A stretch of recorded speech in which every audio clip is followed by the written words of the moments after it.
Bonjour et bienvenue dans Pulse, le podcast de Capsule Média dédié à la formation professionnelle en entreprise. Pour l'épisode d'aujourd'hui, on reçoit Soufiane Amar, qui après une dizaine d'années en tant que directeur L&D en France et à l'international, est maintenant consultant L&D auprès de plusieurs grands groupes. Bienvenue et merci d'avoir accepté l'invitation, Soufiane. Bonjour Hamza, bonjour Christophe. Bonjour Sofiane. Alors aujourd'hui, on va aborder un thème intéressant qui est la différence de perception du monde de la formation en entreprise entre l'international et la France. On va donc bénéficier de ta riche expérience à l'international. Déjà tout à l'heure, on discutait avant le démarrage et t'opposais deux termes, ça m'a semblé intéressant. Tu disais, on parle formation, moi je parle learning. Pourquoi ? Ouais, concrètement, pour moi, il y a une vraie différence.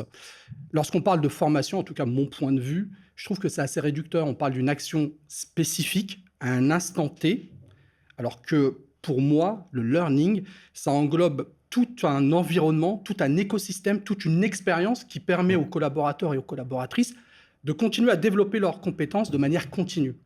Et j'insiste beaucoup sur la notion d'expérience et de learning. Pour moi, c'est vraiment fondamental. Tu peux nous faire un récap un peu de ton parcours dans ce monde de la formation ? Oui, bien sûr. Alors moi, je ne suis pas très très jeune. J'ai 49 ans. J'ai commencé avec un poste de formateur. Ensuite, je suis passé responsable de formation. Et puis, en 2011 est arrivé ce que j'appelle l'opportunité. On m'a proposé d'aller en expatriation. Là, du coup, sortir de sa zone de confort, ça devenait réel. Donc, on est parti à Dubaï, à l'époque où ce n'était pas trop le monde des influenceurs et influenceuses. Et je m'occupais donc d'un périmètre d'une trentaine de pays pour toute la stratégie L&D du groupe. Donc là, j'avais une équipe avec une cinquantaine de personnes et 15 différentes nationalités. Donc là, déjà, premier choc en termes de, si je puis dire, de collaboration, de management. Choc des cultures. Complet. Parce que là, du coup, dans l'interculturel, l'implicite n'existe pas. Là, on se parle, on a les mêmes codes, on a la même culture, on a le même background. Donc, il y a des choses, même sans dire, on se comprend.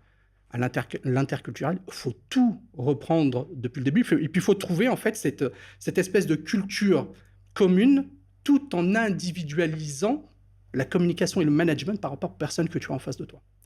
Donc, c'était le premier enseignement. Le deuxième, c'est que j'ai découvert une approche du learning qui est complètement différente de ce que j'avais connu, quoi. C'est-à-dire qu'à un moment donné, j'entendais, tiens, feedback is a gift. Pour moi, ça, je ne comprenais pas sur le coup parce que moi, je venais d'un monde où tu as un manque, tu as une pénurie, tu as une lacune. Ah, let's go, tu vas en formation. Là, c'est tout l'inverse. Je vous remets les choses dans le contexte, on est en 2011.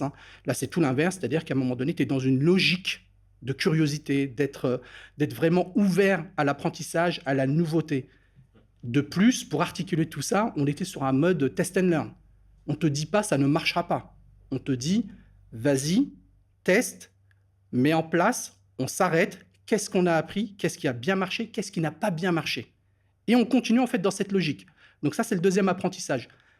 Le troisième, c'est que dans une logique internationale et interculturelle, moi, je travaille avec des anglo-saxons, des asiatiques, des personnes arabiques. Et en fait, chacun apporte sa pierre à l'édifice. Ce qui fait que toi, à titre personnel, en tout cas moi, du coup, ça m'a bousculé dans mon mindset. C'est-à-dire que les biais cognitifs, les grandes vérités, les grandes pensées que j'avais ont été complètement bousculées par rapport à tout ce qu'on me donnait en termes de feedback et par rapport à tout ce que j'observais. Donc, il y a vraiment, pour moi, c'est vraiment ces trois grands apprentissages qui ont été importants. Ouais. Là, qu'est-ce que tu dirais que la plus grande différence qu'il y a dans une stratégie de formation que tu as pu voir dans les groupes en France et que tu as pu voir aussi dans les groupes à l'international ? Les grosses différences, moi, il y en a une qui m'a immédiatement frappé. C'est-à-dire que moi, j'avais toujours connu, vous savez, les stratégies très super planifiées, très bien préparées, à la virgule près pour pouvoir se lancer. Ce que j'ai rencontré à l'international, c'est peut-être lié au groupe dans lequel aussi je bossais, c'est qu'on n'était pas spécialement là-dessus. C'est-à-dire qu'on avait une idée, on avait des grandes tendances, on travaillait effectivement avec le top management pour collecter les priorités business, puis on se lançait, quoi, en fait. On se lançait, et en fait, comment dirais-je, cette aventure, ce parcours faisait partie de la stratégie. Donc la grosse différence pour moi, elle est là, c'est qu'à un moment donné, là où on attendait d'être prêt à l'international, c'est cette notion de découverte faisait partie de la stratégie. Plus adaptatif, quoi. Complètement. Et puis il y avait cette notion de, vous savez, on parle beaucoup de REX, l'art de la correction et tout ça. À l'international, moi je l'ai découvert parce que je l'ai vécu, on l'a mis en place avec mes équipes et les communautés, et c'était très concret, très réel. C'est-à-dire qu'il y avait des points d'étape, des REX, on faisait des feedbacks systématiques, et puis surtout, ce que moi ça m'a appris, c'est, alors, vous savez, on parle dans une entreprise, on parle de savoir-faire. Pour moi, il y a une véritable culture du savoir-faire. Mais cette culture-là, si tu t'arrêtes pas à un moment donné et tu te dis, qu'est-ce qu'on vient d'apprendre? Sur quoi on va capitaliser? Comment je le diffuse pour que ça devienne un ADN dans l'entreprise? À un moment donné, ça s'évapore. Et là, à l'international, encore une fois, moi je reviens là-dessus, c'est qu'on prenait le temps de s'arrêter et encore une fois, d'emmagasiner ce savoir-faire. Est-ce qu'il n'y a pas un problème aussi dans la préparation des budgets? Parce qu'en France, on a été longtemps sur ce modèle. Ouais. Parce qu'en gros, vers septembre-octobre, on te demande de caler un budget. Puis de toute façon, tu n'auras pas d'extra. Donc finalement, pour être réactif, c'est juste pas possible financièrement. À l'international, ça marche comment? En tout cas, de par mon expérience, on avait évidemment un budget. Mais ce budget, on était surtout ouvert aussi à cette notion d'innovation. Réajustement. Ouais, justement. Et puis, à partir du moment, encore une fois, moi je reviens là-dessus, où l'idée faisait sens par rapport aux priorités business, on allait défendre cela, pitcher face au top management, et derrière, on avait l'enveloppe qu'il fallait. Donc, si vous voulez, on n'était pas dans une logique de budget, mais dans une logique d'investissement qui faisait sens, où il y a parfois qui ne faisait pas sens. Mais dans les deux cas, encore une fois, moi je reviens là-dessus et j'insiste énormément là-dessus, c'est on testait. Alors, la grande différence que je note là, d'après ce que tu viens de dire, c'est le main dans la main avec la direction et le business. Complètement. Ouais, tout à fait. C'est ça. C'est une vraie posture. C'est-à-dire qu'à un moment donné, pour moi, ça ne se décrète pas.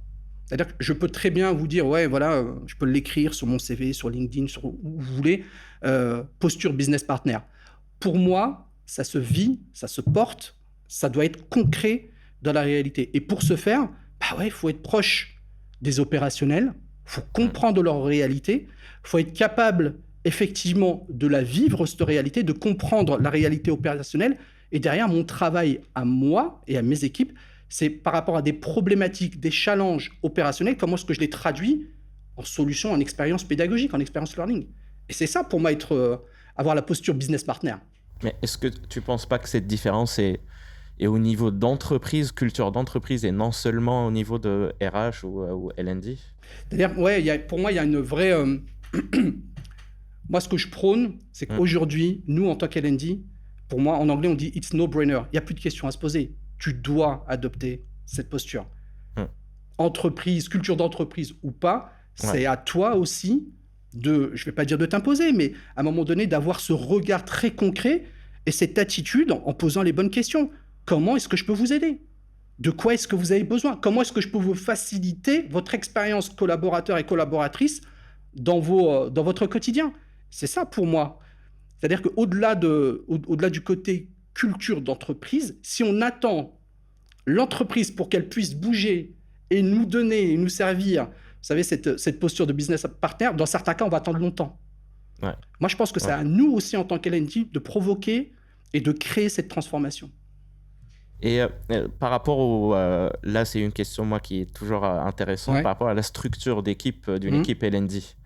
Est-ce qu'il y a une différence? Et si on a, quelles sont ces différences? Ouais. Moi, ce que j'ai observé, quand j'étais à l'international, et puis je l'observe aussi maintenant en tant que consultant, c'est que à l'international, moi, j'avais des experts par topic, par métier. On parlait, encore une fois, je remets les choses dans le contexte, on était entre 2014-2015, on était dans une transformation digitale du learning. On avait besoin de digital learning manager. C'est un vrai métier, c'est une vraie compétence. Et on ne prenait pas monsieur ou madame la formatrice ou le formateur, tiens, viens, tu vas transformer tes PowerPoint en digital et let's go. C'est pas ça, non. on se donnait les moyens, et je reviens sur la notion d'investissement, on se donnait les moyens d'avoir des experts par compétence et par métier. Et ça, pour moi, c'est vraiment fondamental, parce que quand tu as des experts derrière, le but du jeu, c'est aussi de diffuser cette connaissance dans l'écosystème. Pas uniquement de la garder pour soi en disant, tiens, j'ai la connaissance, je suis le roi. C'est complètement obsolète comme mindset. Aujourd'hui, cette connaissance, cette compétence, enfin tout ce savoir-faire, il doit être diffusé dans l'écosystème. Mais du coup, cette question d'expert revient souvent.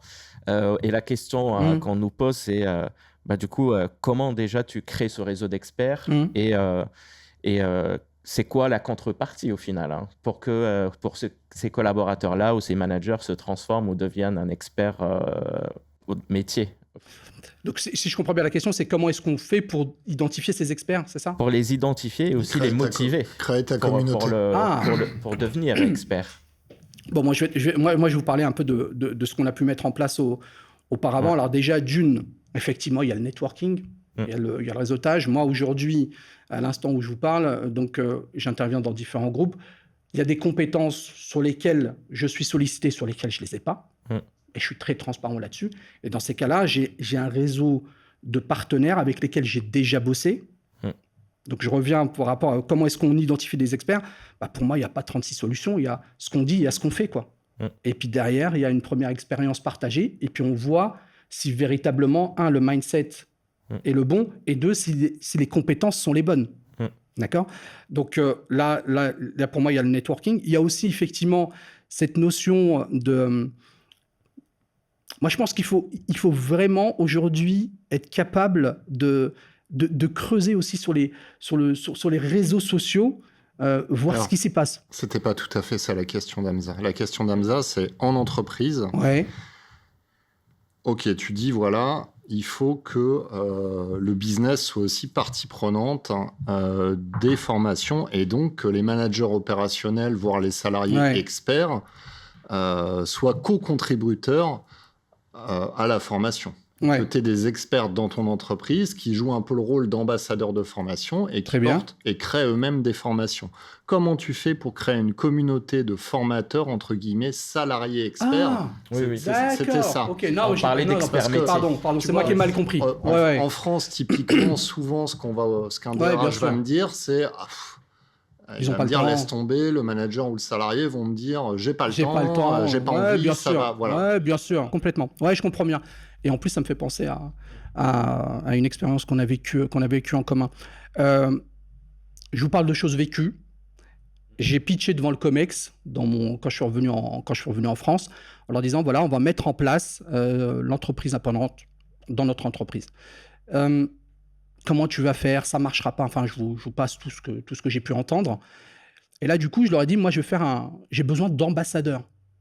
J'ai mon équipe, mais seul, on n'y arrivera pas. J'ai vraiment besoin d'ambassadeurs. Et en fait, je leur ai pris, vous savez, la métaphore avec cette espèce de pyramide qu'on peut trouver dans les différents restaurants, pyramide de chocolat, où ça coule par en bas. Mais en fait, à tous les niveaux, tout le monde participe. Et donc, du coup, je leur ai dit, j'ai besoin d'ambassadeurs en interne. Et j'ai fait un appel d'offres, appel au volontariat, disant, voilà, qui veut participer à notre stratégie L&D. Ce que vous allez y gagner, c'est que vous allez découvrir de nouveaux formats, vous allez tester de nouvelles choses, vous allez acquérir un nouveau mindset. Et là, du coup, ça demandait effectivement de la part du COMEX, et là, je réponds à la problématique sur la notion de temps, où j'ai validé avec le COMEX, qui est effectivement un laps de temps qui soit accordé pour contribuer à ça. Ça, c'est la première chose. La deuxième chose, c'est aussi cette notion de j'ai aussi besoin, vous, messieurs, dames du COMEX, que vous puissiez apporter votre pierre à l'édifice. Je reviendrai systématiquement vous faire un point d'étape et vous dire ce qui a marché, ce qui n'a pas marché. Le troisième point qui est pour moi vraiment important dans cette notion d'ambassadeur, il y a certes l'appel volontariat, mais surtout avoir le bon mindset. Et pour moi, il y a une condition, c'est cette notion de motivation et d'avoir une véritable ouverture d'esprit. Donc, pour répondre à la question, moi, j'ai fait un appel d'offres en interne en disant qui souhaite participer à notre aventure. Est-ce que ces collaborateurs, collaboratrices, ensuite, tu les as fait rentrer dans un programme où tu les as accompagnés? Exactement. Oui. Est-ce que tu les as rémunérés? Ou est-ce que seul le fait d'être mis en avant dans ce programme leur a suffi en termes d'image de marque interne? Qu'est-ce qui rentre en compte, en fait? Pour moi, je fais aussi un vrai parallèle avec ce qu'on appelle aussi l'apprentissage entre pairs. Le côté reconnaissance, à savoir, tiens, je me porte volontaire, je suis sélectionné, certes, ça marche. Est-ce que c'est suffisant? Je ne pense pas. Je pense qu'il faut aller bien plus loin. En anglais, on dit, OK, but what is in it for me? Qu'est-ce que je gagne moi aussi au-delà dans cette expérience?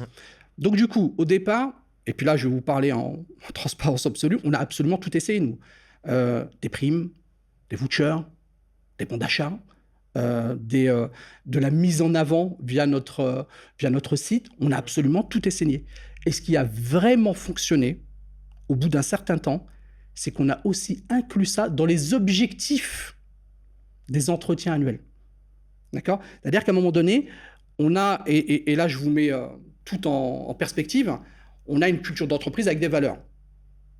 Tu dois apporter de la valeur ajoutée, tu dois être contributeur, contributrice, et ainsi de suite. Et en fait, les collaborateurs et collaboratrices, c'est aussi comme ça qu'on pitchait. Ils disaient, mais c'est quelque chose que vous allez pouvoir mettre en avant dans vos entretiens parce que c'est une mission connexe qui est importante pour l'entreprise et que vous devez valoriser. Et ça a eu beaucoup plus d'impact que le côté, j'ai envie de dire, incentive ou bon d'achat. Et ça s'est passé comment la relation, je suis curieux, avec les managers, du coup, parce que derrière, pour les managers, c'est comme si il y a du temps qui leur sont volés auprès de leurs collaborateurs. Oui, bien sûr. Alors, il faut aussi, effectivement, dans cette logique de transformation, il y a un gros volet marketing, campagne de communication. Au-delà de la conduite au changement, je pense qu'il faut, dans un premier temps, donner du sens à toutes ces actions-là, à tout ce qu'on est en train de mettre en place aux managers, puis accueillir les objections. Savoir, mais quand il est pas en poste, qui fait son travail? Et moi, ce que je disais souvent, c'est voyez plus grand que ça. Voyez plus haut que ça. À un moment donné, lorsqu'on parle d'être un ambassadeur de l'entreprise, c'est pas être un ambassadeur uniquement de mon petit périmètre. Là, je contribue à quelque chose de plus grand. D'accord ? Et du coup, moi, ce que je proposais souvent, c'est, moi, ce que je vous invite à faire, vous, les managers, c'est de vous joindre à nous, quoi. Il n'y a rien de tel, ne me croyez pas, venez voir. Venez voir, ça fait sens, bingo. Ça fait pas sens, on travaille pour justement faire en sorte d'ajuster. Et le but du jeu, c'est que ça se passe de manière très constructive. Mais du coup, est-ce que tu remarques ou tu as remarqué des différences entre la relation entre les L&D et les managers en France et à l'international? Oui, il y a une vraie différence. Quoique cette différence, elle est aujourd'hui en train de... On est en train de... Moi, ce que j'observe et avec plaisir, et c'est de mon point de vue, en France, on est en train de... Il y a un vrai renouveau, moi, je pense, déjà, on utilise le terme L&D. Aujourd'hui, enfin, moi, quand je suis revenu, quand j'ai dit, voilà, j'étais directeur L&D, directeur, quoi. Enfin, bref. Donc là, déjà, on comprend ce que ça veut dire. Donc ça, c'est une première chose. Deuxième chose, là où à l'international, encore une fois, moi, j'insiste énormément là-dessus, c'est l'approche du learning. C'est quelque chose, c'est un vrai levier pour développer la performance.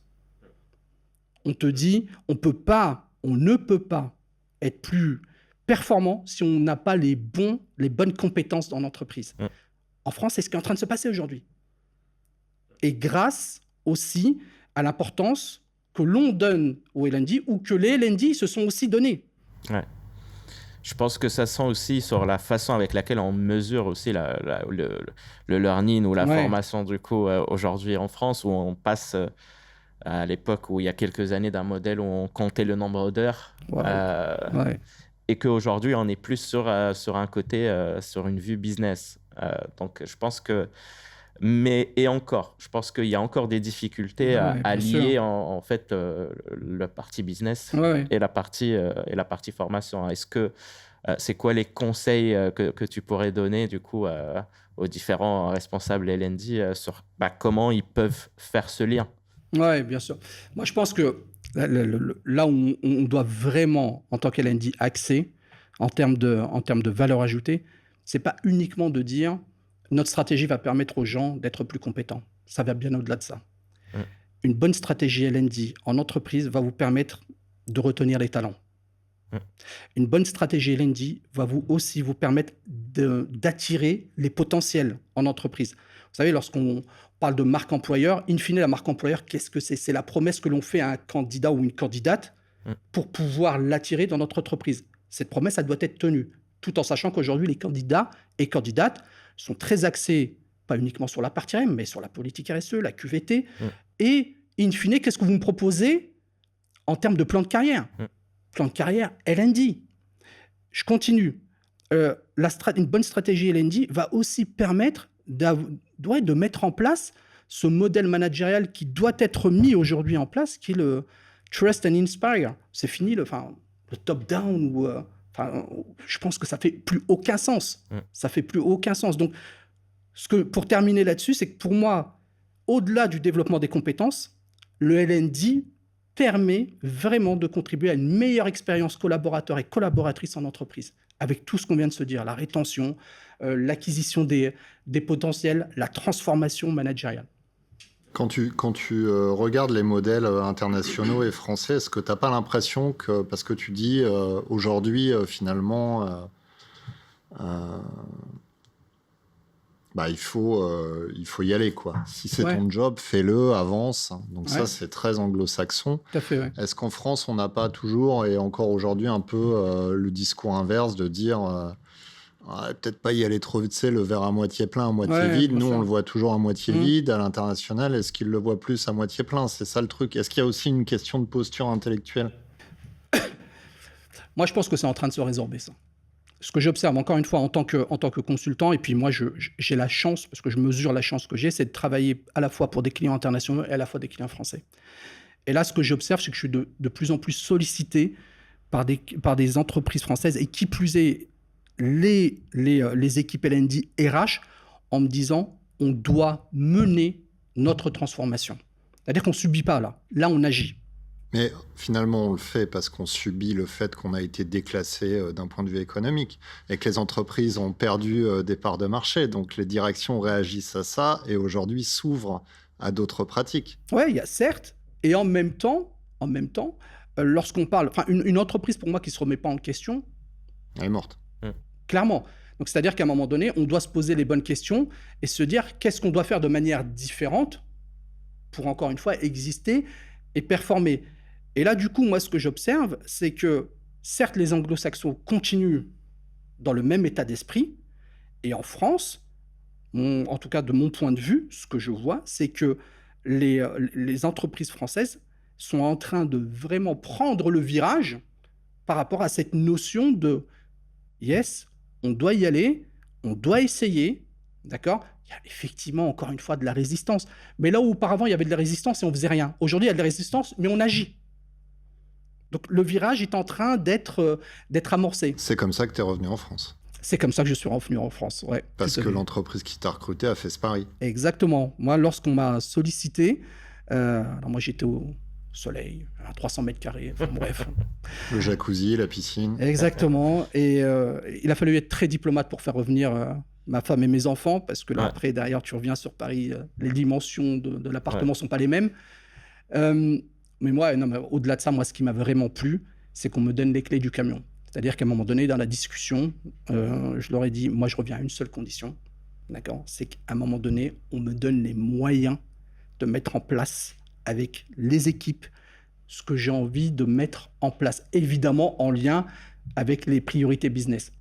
Et ça, du coup, c'est un pur bonheur. C'est un pur bonheur.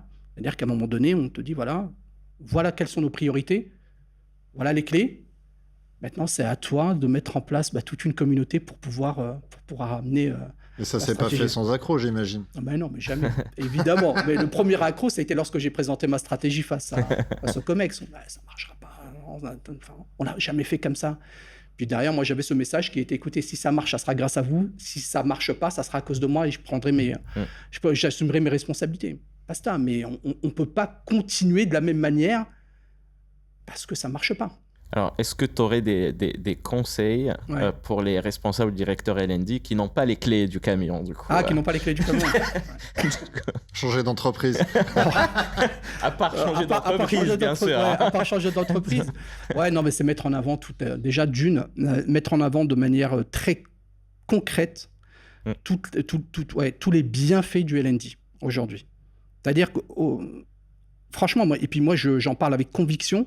C'est-à-dire qu'une bonne stratégie L&D en lien avec le business, en lien aussi avec son temps, c'est-à-dire ne pas avoir peur de l'innovation. Aujourd'hui, on parle de plus en plus de l'IA comme si en fait, il y a une espèce de frein, d'obstacle.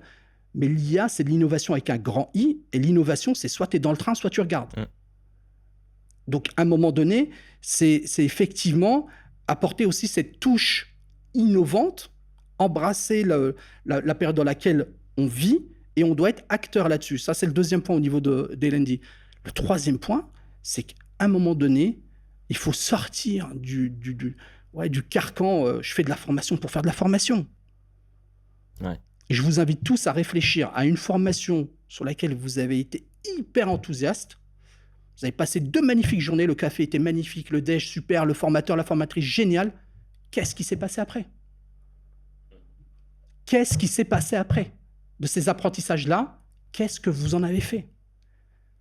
Donc là, L&D, du coup, c'est être capable, c'est pour ça que je parle d'expérience, encore une fois, de learning, c'est être capable, 1, de bien travailler le sujet, la priorité business, 2, de mettre en place l'expérience pédagogique adaptée. Ça peut être du digital, ça peut être de l'apprentissage entre pairs, ça peut être de la formation présentielle, ça peut être de la conférence, ça peut être plein de choses. Et 3, de travailler l'après. Il faut être capable d'accompagner ces personnes pour la mise en place dans leur quotidien, parce qu'il y a des personnes qui vont être rattrapées par la réalité opérationnelle et ça va rester, ces apprentissages, ces engagements vont rester dans le tiroir. Et puis de mettre en place le feedback dont tu parlais en introduction, qui est quelque chose qui n'est pas forcément naturel. Oui, tout à fait. Ni dans la formation, ni dans le recrutement. On le voit aussi en recrutement. D'ailleurs, les deux, on peut faire un parallèle entre le domaine recrutement et formation qui suivent un petit peu depuis quelques années et qui adoptent finalement quasiment les mêmes pratiques. Oui, tout à fait. Ce qui permet de réunir les équipes RH. Exactement. Parce qu'elles travaillent aujourd'hui enfin sur les mêmes sujets. Le feedback, la vision, la transversalité, la relation entre une fiche de poste, une formation, un parcours, etc. Ce qui n'était pas le cas avant. Et ça me permet, Christophe, de rebondir sur l'importance de l'onboarding, de l'intégration. Où là, auparavant, on avait tendance à négliger, on prenait un café et puis on disait, voilà, c'est ton laptop et tu commences maintenant. Si je ne dis pas de bêtises, il me semble que statistiquement, lorsqu'un collaborateur, une collaboratrice prend la décision de démissionner, elle le prend en général à 70% au début, premier mois. Ouais, je ne sais plus ce qu'on avait comme stade, dans les 3 ou 6 mois, c'est quand même... C'est ça. Il y a 4 départs sur 10, quelque chose comme ça. Et donc, du coup, je pense qu'il y a des véritables points à gagner dans cette expérience qui est l'intégration. Et là, du coup, effectivement, c'est un travail en collaboration entre le recrutement et le learning. Du coup, quelles sont les tendances, L&D, que tu vois dans les prochains mois, voire les prochaines années même ? Alors, je vais déjà parler en termes de mois. Moi, je pense qu'il va falloir effectivement... de plus en plus mettre au cœur de la stratégie L&D l'innovation. L'IA, certes, mais il y a la réalité virtuelle. Enfin, il y a d'autres choses qui arrivent aussi sur lesquelles on doit être capable, encore une fois, d'intégrer ces innovations au service de ma stratégie, et pas l'inverse en fait. C'est-à-dire faire de l'innovation pour faire l'innovation, je trouve qu'on se trompe de stratégie. C'est comment est-ce que ces innovations-là peuvent m'aider moi dans ma stratégie. Donc ça, c'est la première chose. La deuxième chose, moi, je crois énormément en l'apprentissage entre pairs. C'est un vrai levier qui, aujourd'hui, sur lequel on doit être capable de capitaliser parce que dans nos entreprises, il y a des pépites. Il y a des pépites qui demandent, dans certains cas, juste qu'à être accompagnées, mises en lumière pour pouvoir apporter toutes leurs expertises. En plus, ce que j'aime bien dire, c'est quand tu es formé ou accompagné par un de tes collègues ou une de tes collègues, le SAV est assuré, en plus. C'est-à-dire qu'à tout moment, tu peux aller voir la personne.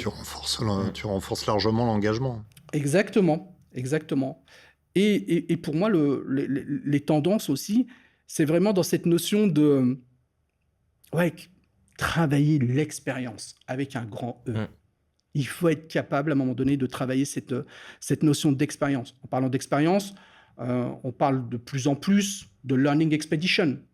C'est-à-dire qu'on n'invente jamais rien, on s'inspire d'autres, en fait. C'est-à-dire qu'à un moment donné, tu prends une équipe, une communauté, tu vas dans une autre entreprise avec bienveillance et avec un état d'esprit d'ouverture, et non pas se comparer, mais se dire, tiens, qu'est-ce qu'ils font de bien que moi, je peux intégrer dans mon entreprise. Et ça, je trouve que c'est hyper intéressant. Plus que bienveillance, j'aurais dit avec objectivité. Oui, avec objectivité, effectivement, tu as raison. Avec objectivité, et je trouve que ce genre d'expérience est extrêmement enrichissant pour tout le monde, pour toutes les entreprises. Top. Tu vas passer à la petite séquence quiz. Ouais. Le petit quiz rapide. Ça va, ça a été ou Très bien. Ouais. Alors, 10 questions. C'est parti. formation en ligne, révolution ou simple mode? Simple mode. Pause café, véritable pause ou meilleur moment pour réseauter? Meilleur moment pour réseauter. Apprendre en jouant, révolution ou récréation? Non, révolution. Auto-formation sur YouTube, démocratisation du savoir ou bricolage de connaissances? Non, démocratisation du savoir. Les robots remplaceront-ils les formateurs? Oui ou non? Jamais. Formation obligatoire en entreprise, motivation ou punition? Punition. Auto-formation, autonomie ou isolement? Autonomie. La formation, c'est un investissement ou une dépense? Un investissement. Soft skills, indispensable ou juste un terme marketing? Indispensable avec un grand I. La France est-elle un modèle de formation continue? Oui ou non? Non. Merci Sofiane. C'est quoi tes projets là dans les mois, les années à venir? Qu'est-ce que toi t'envisages de faire en fait? Parce qu'aujourd'hui t'es plus salarié, t'es à ton compte. C'est un revirement, une nouvelle vie. Ouais. Moi j'entame ma 3e année. Puis je fonctionne pas mal, encore une fois, test and learn en mode cycle. Là à l'instant je vous parle, je me projette pas dans un futur. Je parle pas d'année, moi je parle plutôt de mois en général. Là à l'instant je vous parle, j'ai 2 grosses missions à l'international pour travailler ce qu'on appelle des corporate academy. J'ai 2 belles missions dans des entreprises françaises sur de la transformation managériale dans les 2 cas, et ça me parle énormément. Et je fais aussi du coaching pour les L&D. Et donc voilà mon actu, et ça me couvre déjà sur toute l'année. Et Top. puis ensuite, on verra pour l'année prochaine. Super, merci Sofiane. Merci, Avec Sofiane. plaisir, ça a été un plaisir. Merci.